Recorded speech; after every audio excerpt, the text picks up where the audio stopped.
Olá, colegas policiais civis. Está começando mais um CinePoint QAP, esse programa que foi produzido e idealizado para levar informação de qualidade para você, meu colega policial civil. E hoje temos uma presença ilustre, a presença do deputado e delegado Leonan Pinheiro.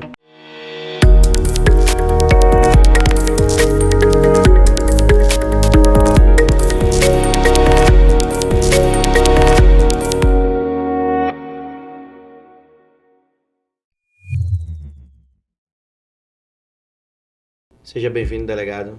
Agradeço demais a oportunidade. Para mim, de verdade, uma honra estar aqui com vocês como um momento de prestação de contas, de mostrar aquilo que nós fizemos ao longo desses quase 4 anos de mandato. E com toda a modéstia, nós fizemos muito pelas carreiras da Polícia Civil, agentes de polícia, escrivães de polícia e delegados de polícia, com atuação em todas as frentes possíveis, né? Nós sempre trabalhamos para buscar a valorização das carreiras, o reajuste salarial, a gratificação e o recebimento de auxílios. Trabalhamos com iniciativas em projetos de lei importantes, como aqueles que envolvem a progressão horizontal. Trabalhamos também no que hoje já é lei, inclusive em vigor, e nós iremos debater sobre o tema com relação à questão de quando nós somos convocados para participar de audiência, estamos em período de folga ou em férias. A partir de agora, com a aprovação e já em vigor desta lei de nossa autoria, nós teremos a compensação desse dia num outro dia acordado com seu superior hierárquico. Temos também, outros amplos debates que foram importantes para as nossas categorias da Polícia Civil, pertinentes à majoração. Nós destinamos emenda, mais de R$500 mil, inclusive, para a própria instituição Polícia Civil. Enfim, não paramos. Buscamos trabalhar, ouvir principalmente e atuar com muita parcimônia para fazer o que, graças a Deus, nós conquistamos até então. Muito bem, delegado. O senhor que é um deputado atuante, como você já narrou, diversas atividades que favorecem, inclusive, o policial. Nós temos aqui, a princípio, para começar o nosso diálogo, a lei recém-publicada, que entrou em vigor no dia 19 de maio desse ano, que é a Lei 9.889 de 2026, que é a lei que trata justamente dessa questão do policial no seu momento de folga ou férias, sendo convocado pela Justiça para esclarecimentos acerca de prisões, conduções ou testemunha, como bem, às vezes até se confunde os termos na justiça de quem é o condutor, quem é testemunha, no final é a mesma coisa. Mas eu queria que você falasse, então, como surgiu essa lei, de onde você se inspirou para poder... Foi um clamor policial? Foi você que disse assim, não, isso está errado, eu dei um start, vou atuar também, vou melhorar isso aí. Como é que surgiu essa lei? Olha, são mais de 10 anos atuando como delegado de polícia, ouvindo bastante os clamores das categorias de agentes, escrivães de polícia, que em seus dias de folga acabavam sendo convocados para prestar depoimentos como testemunha condutor na justiça.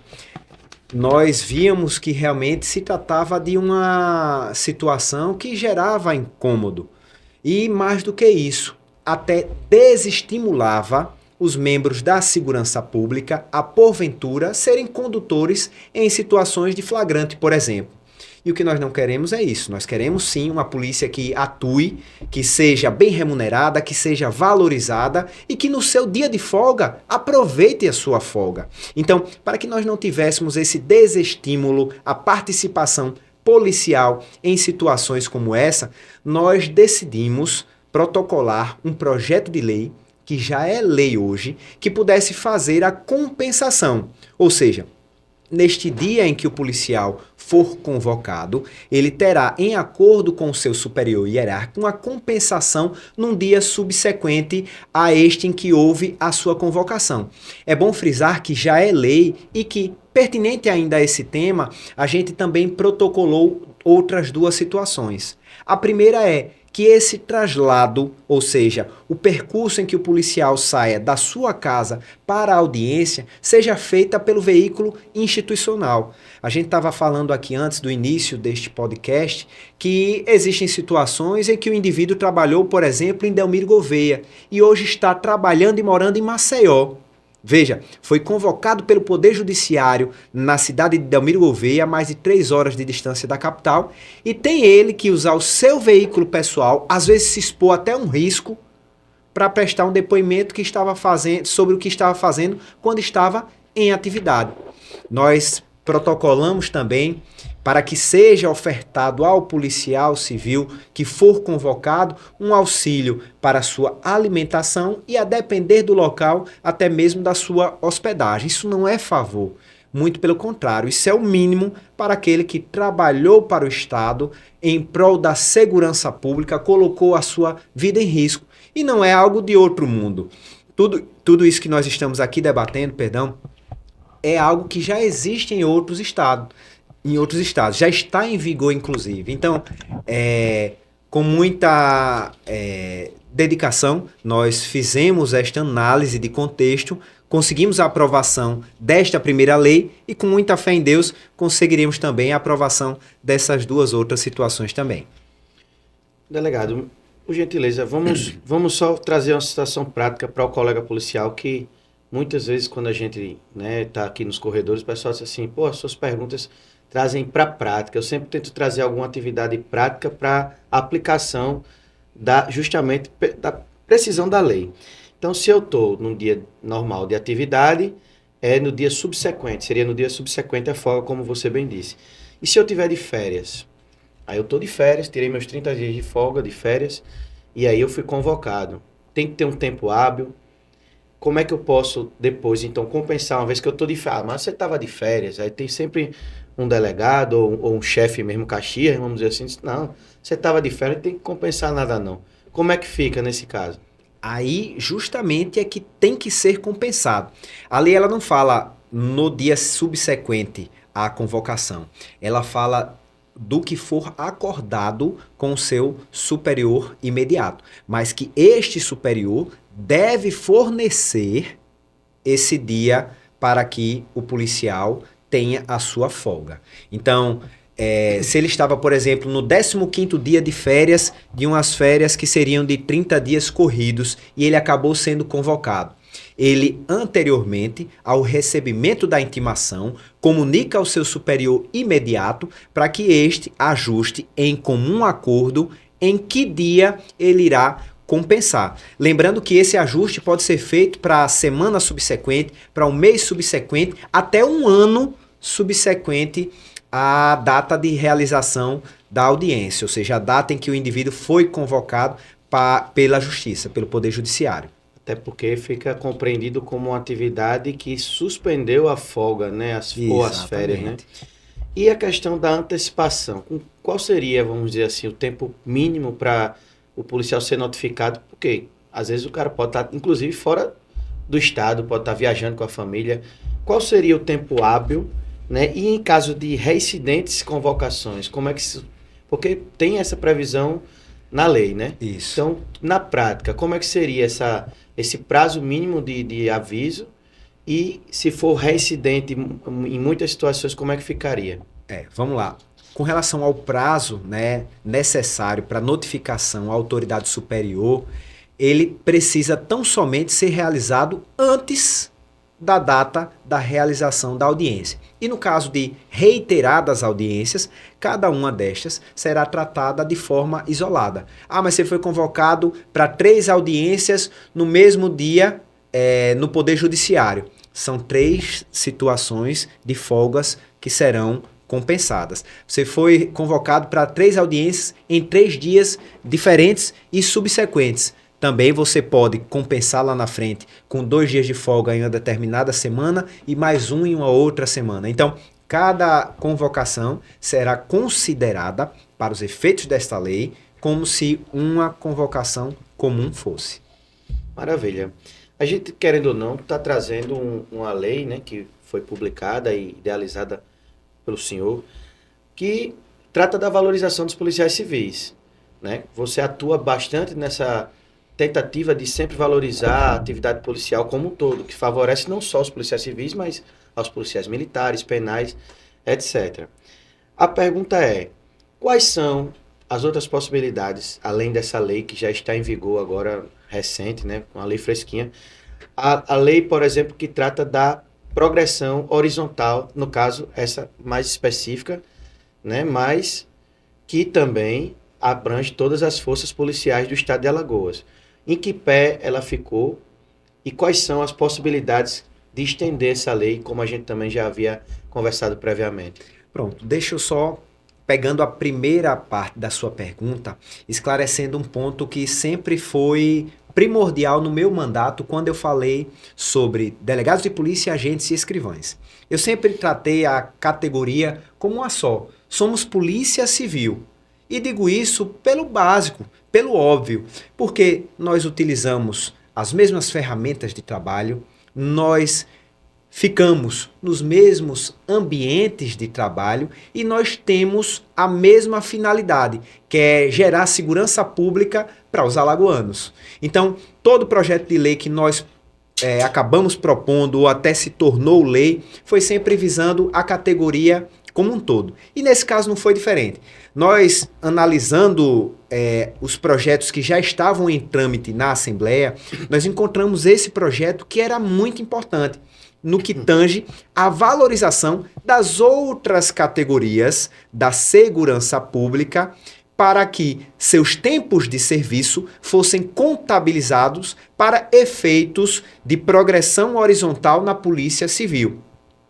Nós colocamos esse projeto debaixo do braço e saímos de gabinete em gabinete, junto ao presidente também da Assembleia Legislativa, para que ele fosse aprovado. E graças a Deus, este anteprojeto hoje é lei. Portanto, aquele membro da segurança pública, policial militar, Corpo de Bombeiro Militar, policial penal, agente penitenciário, que hoje é policial civil, ele pode contabilizar este tempo de serviço em outras carreiras para efeitos de progressão horizontal dentro da nossa instituição. Isso é muito importante, valoriza ainda mais o policial que tem outras experiências, que se somam à sua carreira enquanto policial civil, que acrescem até mesmo a própria instituição. Hoje já está em vigor, mas nós vimos que ficou uma lacuna importante, inclusive, porque nós temos outras carreiras, né, como a Guarda Municipal, né, as Forças Armadas, que também envolvem segurança pública e que precisavam sim, também, por que não, ser contempladas para efeito de progressão horizontal. O que nós fizemos? Protocolamos também um outro projeto de lei para que elas fossem contempladas. Infelizmente, neste caso, ela não foi aprovada, né? Acabou sendo vetada pelo governador à época, mas o que também nós conversamos aqui nos bastidores. É possível, né, numa nova conjuntura, né, nós estamos às vésperas da eleição, é possível que no próximo ano nós tenhamos uma nova conjuntura, com um novo governador, com uma nova conjuntura dentro da própria Assembleia Legislativa. E por que não dizer que diante dessa nova conjuntura, mais uma vez nós protocolarmos esse projeto, nós tenhamos, quem sabe, a aprovação deste. Essa modificação, vamos dizer assim, esse contexto, que é justamente onde a política, né, se faz, é o que a gente pode, então, aguardar para que essas modificações sigam, né? Uhum. Mas, para contextualizar essa questão da progressão, eu vou só explanar rapidamente, e aí, partindo disso, eu gostaria que você dissesse assim, o que é que realmente é modificável, quais são as possíveis modificações favoráveis ao policial.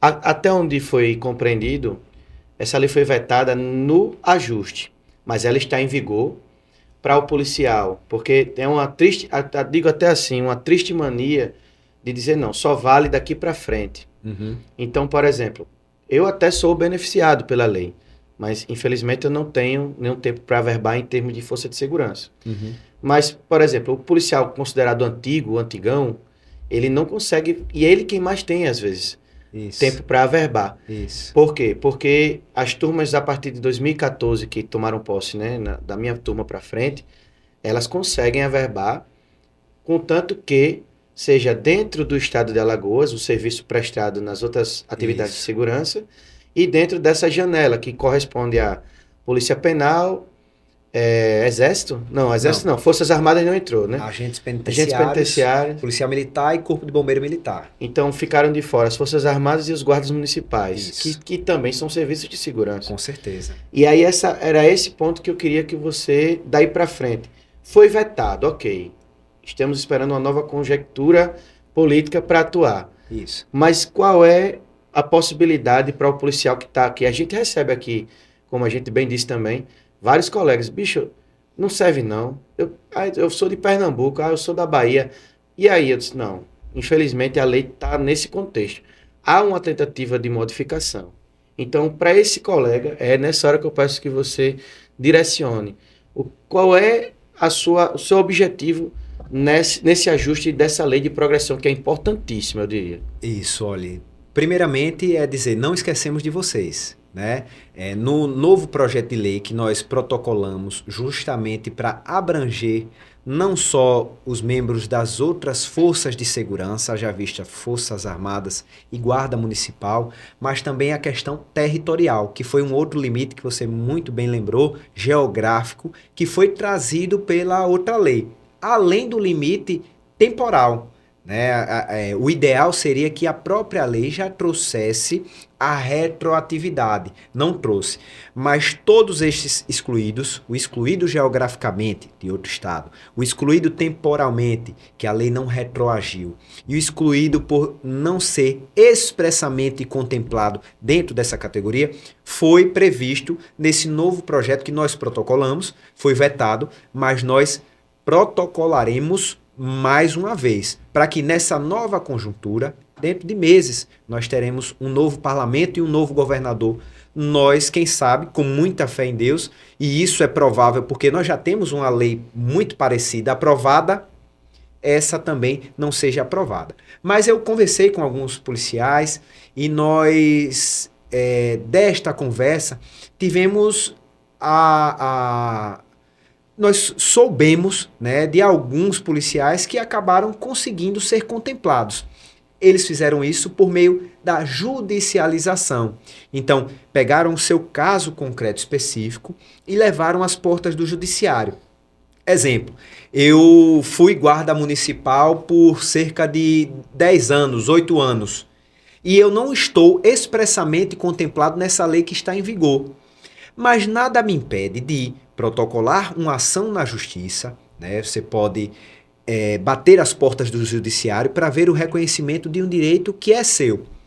Apesar de não estar expressamente, é indubitável, né? É um raciocínio lógico que a lei ela foi prevista para contemplar todo aquele que tem atividade relacionada à segurança pública. Então é possível que o magistrado, no momento da sentença, interprete a lei dessa forma. E é justamente esse o papel do Poder Judiciário, é fazer esses pormenores que às vezes não são taxativamente expressos na legislação, que de forma abstrata que acaba não contemplando tudo. E essas correções podem ser feitas pelo judiciário. Então, é possível que o juiz, na análise do mérito da situação, interprete, olha, realmente ele é membro da segurança pública, ele foi guarda municipal, e o que ele está pedindo aqui é justo, porque tem uma lei que lhe dá subsídio, e ele só não tem o nome guarda municipal expressamente previsto.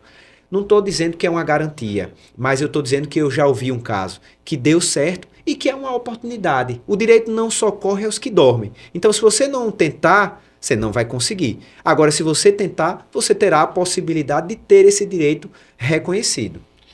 Através da provocação é que se move o judiciário, né? Assim que a gente entende quando estamos lá na salinha, né? Mas, doutor, eu queria dizer aqui aos colegas que para a gente é uma honra, uma satisfação estar recebendo você aqui. Você, a todo tempo, foi muito atencioso, né? Nosso último pleito, né? Foi uma guerra, né? Para poder a gente conseguir chegar a um acordo de majoração.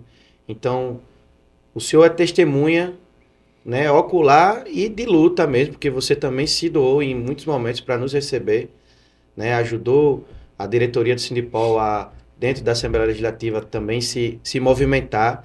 Não foi fácil, veio por outro caminho, que foi o judiciário, mas o seu empenho é reconhecido e a gratidão está aqui sendo feita nesse momento. Eu queria que você fizesse suas considerações para a nossa categoria, né? E fique à vontade para quando quiser e precisar retornar à nossa casa. Fico muito feliz com essas palavras, fico muito feliz com o reconhecimento, com essa oportunidade. Também reconheço demais, né, as batalhas que foram travadas e conquistadas pela diretoria do Sindipol. Eu fico muito feliz o quanto nossa carreira tem evoluído e crescido em razão dessas lutas. Nós sempre teremos portas abertas. Eu tenho um carinho imenso pela Polícia Civil, afinal de contas, foi através do trabalho nesta categoria que nós conseguimos alcançar todas essas pessoas que nos deram a oportunidade de hoje estar numa nova função, enquanto deputado estadual, legislando e trabalhando para todos. E fico muito feliz de, ao longo de todo esse mandato, nós termos conquistas para falar, para prestar contas para vocês. Volto a dizer, sempre contem conosco. Estou e sempre estarei à disposição de vocês e para mim, sim, é uma honra poder estar aqui com vocês, poder estar lutando e travando essas batalhas que nós, graças a Deus, estamos aos poucos conquistando. Maravilha, deputado e delegado. Muito obrigado pela sua presença. Como eu disse, seja bem-vindo e retorne. E o Sindipol QAP fica por aqui. Curta, compartilhe, inscreva-se no nosso canal e fique atento que a qualquer momento trazemos mais informações e convidados que são do nosso interesse. Até logo.